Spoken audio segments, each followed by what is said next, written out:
જય સ્વામિનારાયણ। આજે વાત કરવી છે જાતિ ન પૂછો સાધુ કી। એક રેલવેના ડબ્બાની અંદર એક તિલકધારી શેઠ બેઠા હતા। તેમની બાજુમાં એક ખાદીના ધોતી કુર્તા પહેરીને એક નેતાજી બેઠા હતા। ટ્રેન પૂરપહાટ દોડી જતી હતી। એવામાં શેઠને કંઈક કામ હતું એટલે તેમને બાજુમાં જે નેતાજી જેવા બેઠા હતા તેમને પૂછે છે, હે નેતાજી, તમે કઈ જાતિના છો? ત્યારે એ નેતાજી કહે છે, જાતિ ન પૂછો સાધુ કી, પૂછ લીજીએ જ્ઞાન। આવી વાત કરે છે।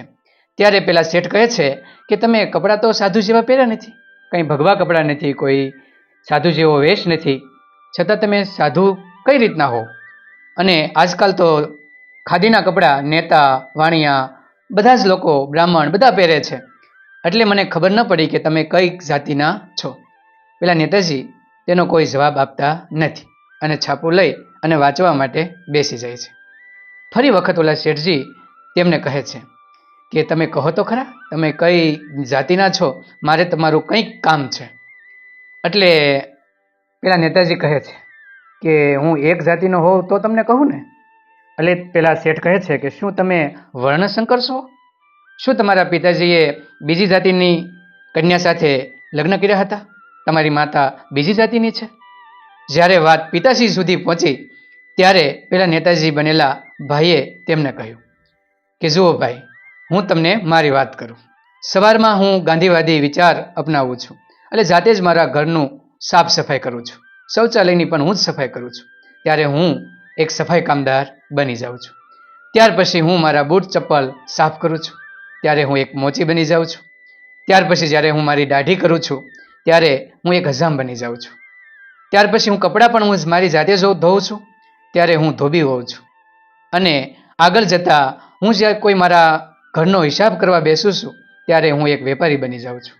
બહાર જઈને કોઈ વિદ્યાર્થીને હું જ્યારે ભણાવું છું ત્યારે હું એક બ્રાહ્મણ હોઉં છું।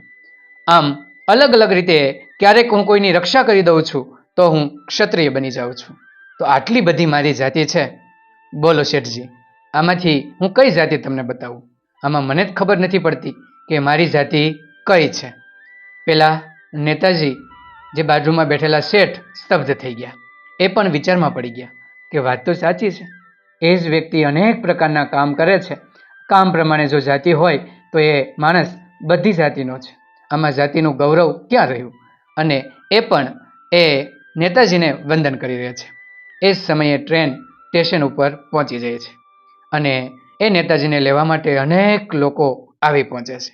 ટ્રેનમાંથી તેમને ઉંચકીને આનંદ સાથે એને નીચે ઉતારી લે છે। અને આ જ નેતાજી બીજું કોઈ નહોતું, એ આચાર્ય કૃપલાણી હતા કે જેમણે અનેક લોકોના જીવનની અંદર હકારાત્મક પરિવર્તન લાવવાનો પ્રયત્ન કર્યો હતો। હંમેશા ગાંધીવાદી વિચારસરણી અપનાવી અને સાદગીમાં પોતાનું જીવન પસાર કર્યું હતું।